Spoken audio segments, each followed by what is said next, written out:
สา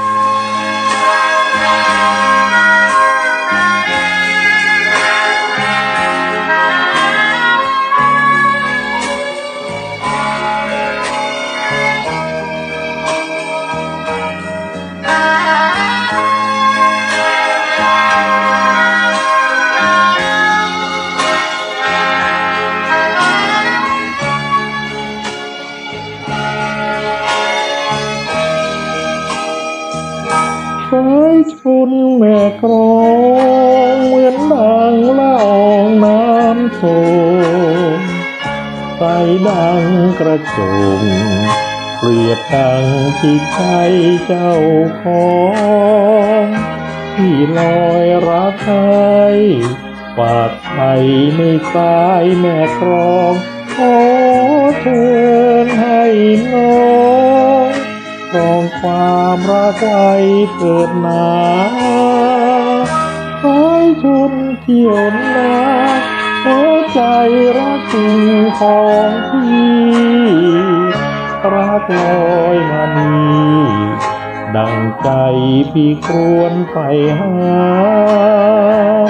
นางนวลขาวผ่องไม่ผ่องเกินนวลแก้วตาเนื้อน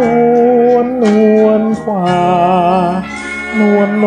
กนวลปลาในไหนกลางกระแสและล้วนโฟลมเขาลงอวนอ้อมล้อมสกัดมัดเท้าไว้แม่พี่เป็นปลาไม่ปรารถนาเข้าอวนของใครพี่จะขออยู่แต่ในอวนใจน้องเจ้าเท่านั้น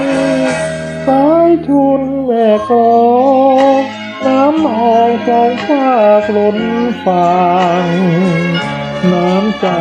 จงหลั่ง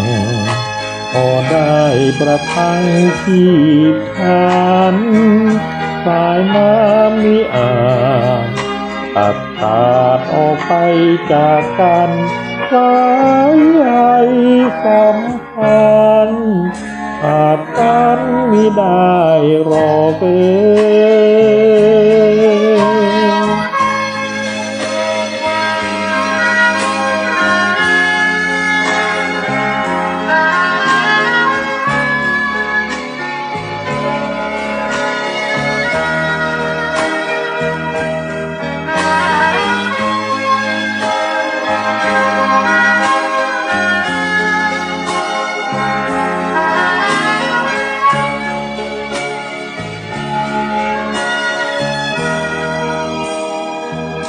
สายชุนแม่กลองน้ำนองสองฝากล้นฝั่งน้ำใจจงหลั่งพอได้ประทังที่ฉันสายน้ำมิอาจตัดขาดออกไปจากกันสายใยสัมพันธ์ขาดกันมิได้รอเอ่ย